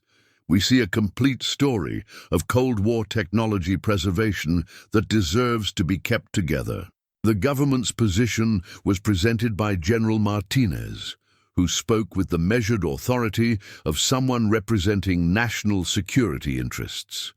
Your Honor, the Department of Defense has concluded that the Millfield facility, with appropriate oversight, can serve both historical preservation and ongoing military research, needs better than dispersing the collection.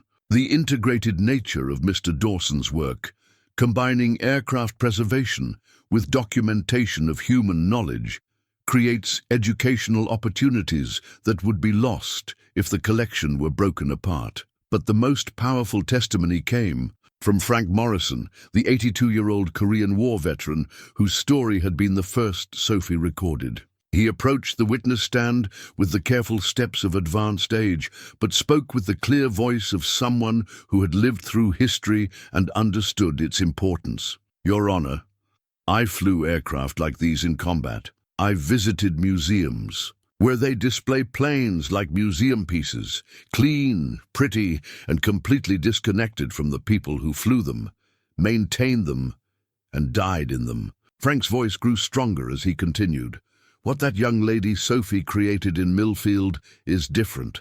She connected the machines to the people, the technology to the human stories. When children visit that hangar, they won't just see old airplanes. They'll understand the sacrifices that made those airplanes important. The old pilot paused, looking directly at Judge Chen. Your Honor, the Heritage Society wants to put these aircraft in museums where they'll be safe and clean and forgotten. The Dawson family wants to keep them alive, connected to the stories that give them meaning. There's a difference between preserving history and preserving the spirit that made that history worth preserving in the first place. Frank's testimony created a moment of profound silence in the courtroom. Even the opposing attorney seemed affected by the old veteran's words, shuffling his papers uncomfortably as he prepared for cross-examination. When Sophie finally took the witness stand, her voice was steady despite the magnitude of the moment. Judge Chen leaned forward slightly, clearly interested in hearing from the teenager whose documentation project had become central to the entire case. Ms. Dawson, you've been characterized as an amateur historian by opposing counsel. How do you respond to that assessment? Sophie looked out at the packed courtroom, seeing faces of people whose stories she had preserved, whose trust she had earned, and whose faith in her abilities had brought them to this moment. Your Honor, I am an amateur historian, and I'm proud of that. Professional historians often study the past from academic distance, but amateur historians study the past because it matters to them personally. Every story I recorded, every photograph I took, every detail I documented, I did it because these aircraft and the people who worked with them represent something important that was in danger of being forgotten. Sophie's voice grew stronger as she continued.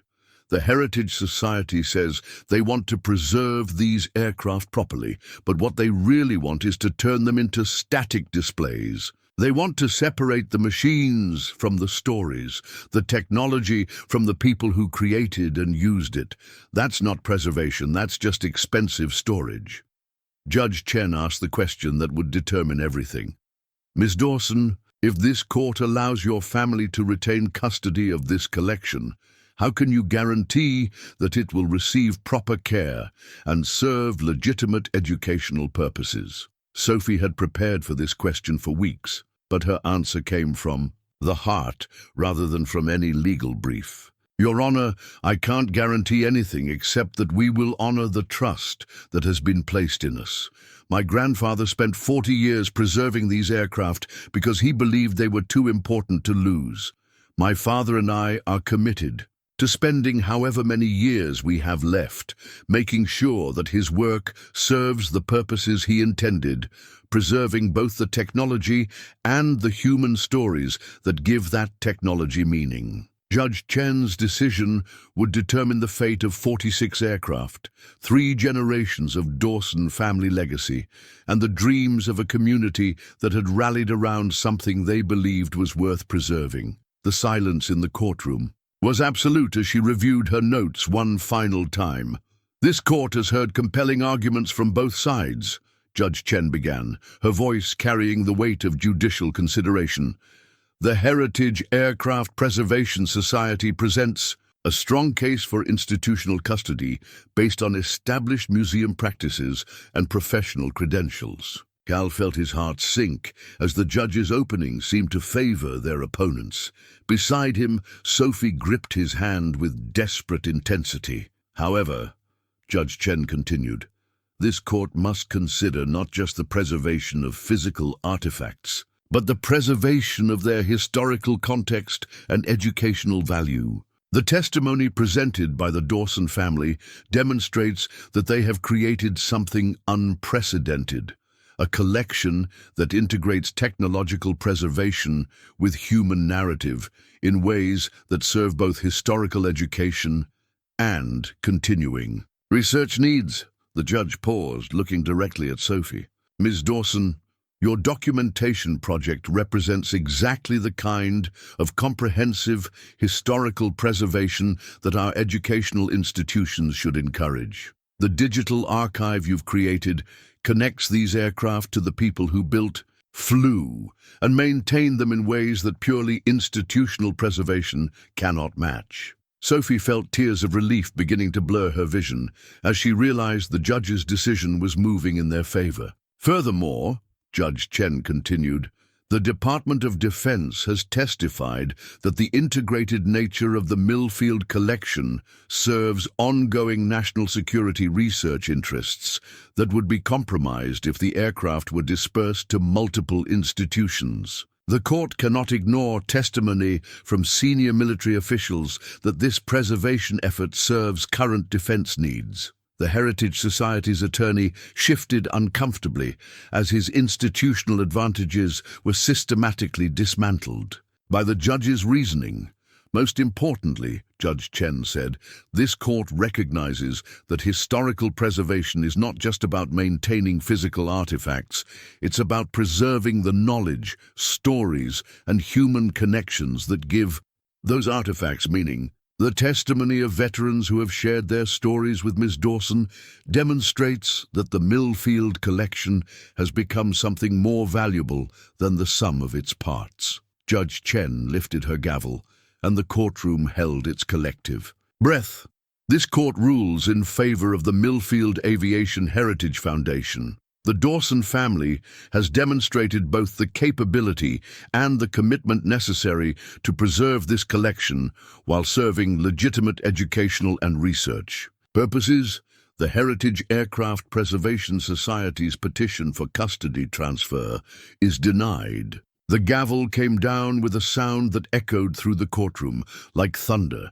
The Millfield residents erupted in subdued celebration, applause, embraces, and the quiet satisfaction of people who had fought for something important and won. Sophie buried her face in her father's shoulder, overwhelmed by relief and the magnitude of what they had accomplished. "We did it, Dad. We really did it." Cal held his daughter tightly, feeling Elena's presence in their shared victory. "Your mother would be so proud of both of us." Frank Morrison made his way to the front of the courtroom, moving with the careful dignity of advanced age, but smiling with the joy of someone who had seen justice done. "Sophie, your grandfather would have been amazed by what you've accomplished. You didn't just save his aircraft, you saved the stories that make them important." As they left the courthouse, Cal and Sophie were surrounded by the community that had supported their fight. Veterans who had shared their stories, residents who had contributed their time and energy, and officials who had recognized the value of what they were trying to preserve. General Martinez approached them on the courthouse steps, her expression mixing professional satisfaction with personal pride. "Mr. Dawson, the Department of Defense is prepared to begin implementation of our partnership agreement immediately. We have funding authorized for security improvements, climate control systems, and educational program development." Sophie looked up at her father, still hardly believing that their desperate fight to save her grandfather's work had evolved into something with official government support and national recognition. "Dad, 6 months ago I thought my life was over. Now I feel like it's just beginning." Cal put his arm around his daughter, looking back at the courthouse where they had just secured their family's legacy. 6 months ago, I thought grief was going to destroy us both. Instead, it led us to something your grandfather always believed was possible, a way to honor the past while building the future. The drive back to Millfield gave them time to process the magnitude of their victory. They had not just won the EU right to keep the aircraft.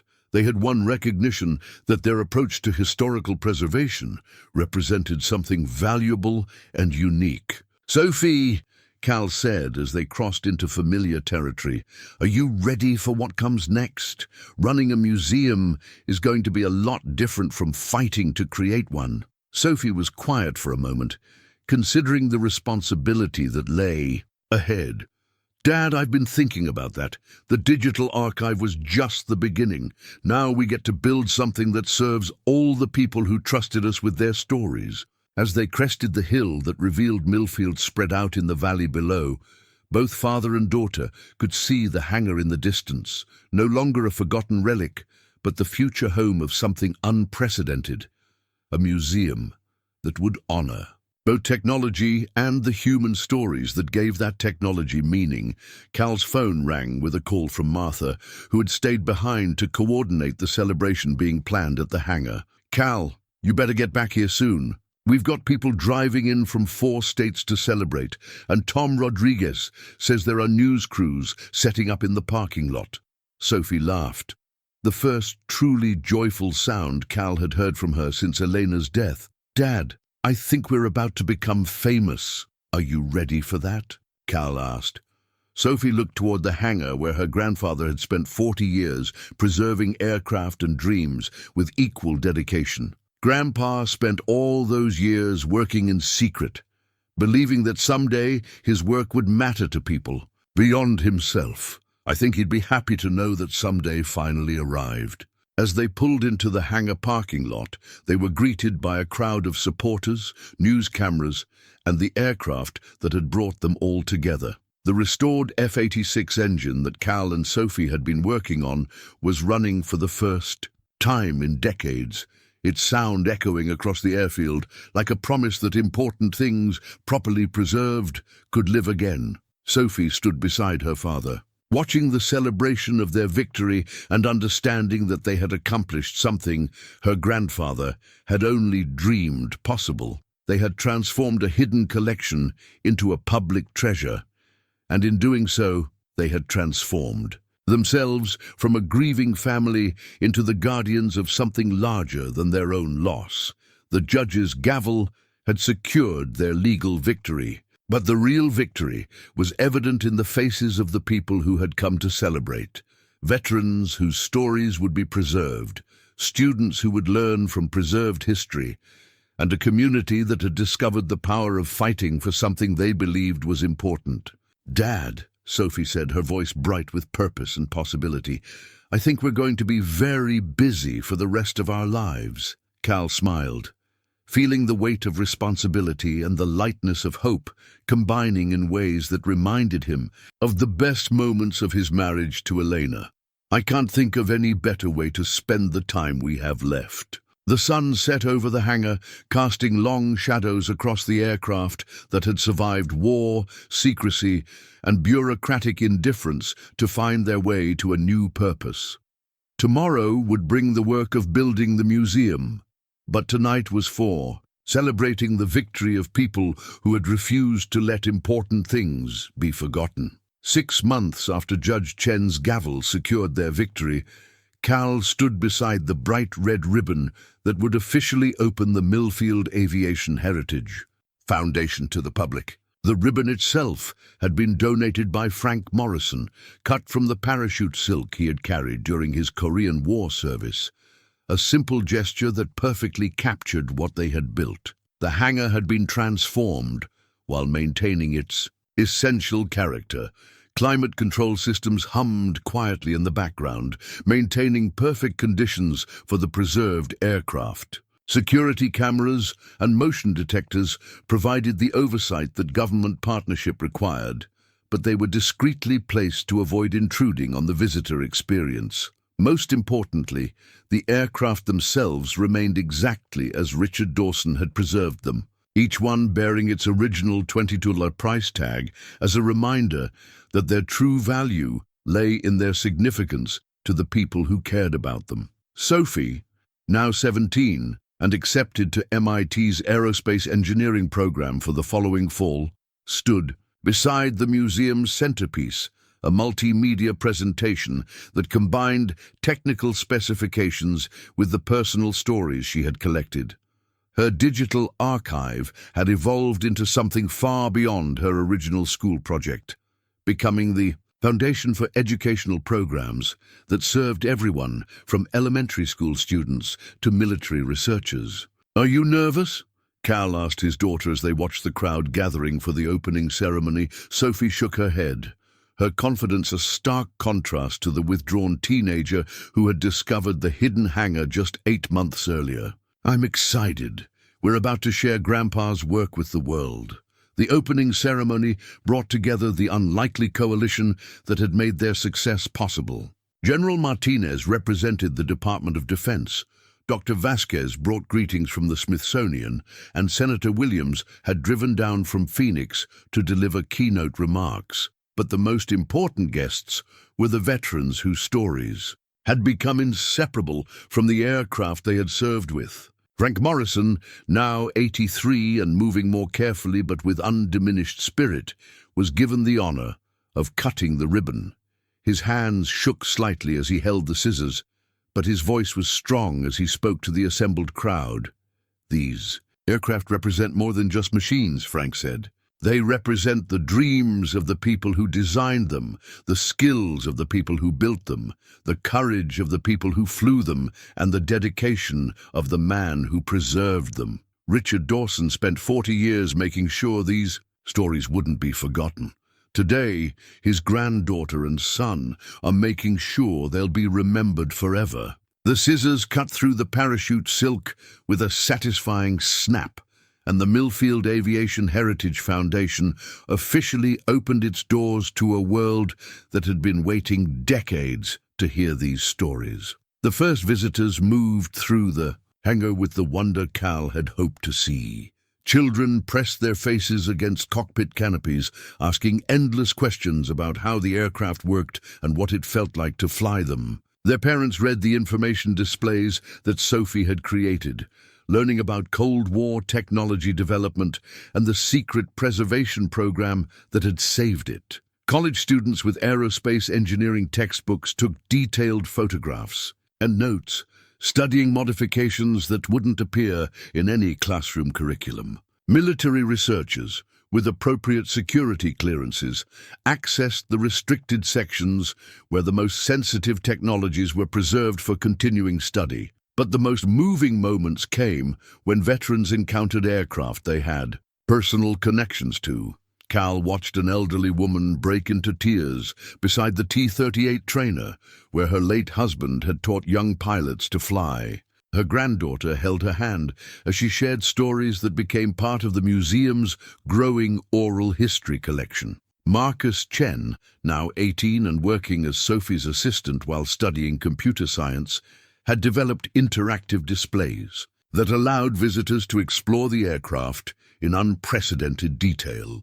Virtual reality headsets let people experience sitting in cockpits they couldn't physically access, while augmented reality overlays provided information about specific components and systems. "Sophie," Marcus said during a brief break in the opening festivities, "your digital archive project has been accessed by researchers from 12 countries. The combination of technical documentation and personal narratives is becoming a model for other aviation museums."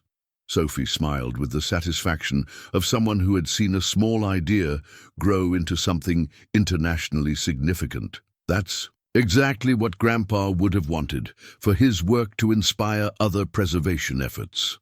As the afternoon progressed, Cal found quiet moments to observe what they had built. The museum served exactly the multiple purposes they had envisioned: historical education for the public, research access for military personnel, STEM learning opportunities for students, and memorial space for veterans and their families. Martha, now officially the museum's community liaison coordinator, was leading a group of local officials through the facility, discussing the economic impact that heritage tourism was already having on Millfield. Hotels were being built, restaurants were expanding, and the small farming community was discovering new prosperity based on preserving, rather than forgetting, its connection to aviation history. Jake Morrison, serving as the museum's technical director, was explaining engine modifications to a group of current Air Force mechanics who had driven down from Luke Air Force Base. The knowledge transfer that Richard Dawson had envisioned was finally happening. Insights from decades of preservation work were contributing to current military maintenance programs. "Cal," Jake said during a brief break, "your father would be amazed by what you've accomplished. This is everything he dreamed the aircraft could become and more." Cal looked around the hangar at the diverse crowd of visitors, each finding their own meaning in the preserved aircraft and stories. "I think he'd be most proud of Sophie. She took his vision and made it bigger than he ever imagined possible." As evening approached and the last visitors departed, Cal and Sophie stood alone among the aircraft that had changed their lives. The hangar was quiet, except for the soft hum of climate control systems and the distant sound of Martha locking the front entrance. Sophie approached the F-86 Sabre that had started everything, her hand resting on the wing where Frank Morrison had shared his first story with her. The $22 price tag still hung from the cockpit, a reminder of her grandfather's belief that some things were too important to measure in dollars. "Dad," Sophie said quietly, "do you think Mom would be proud of what we've built here?" Cal joined, his daughter beside the aircraft, feeling Elena's presence in the purposeful work they had accomplished together.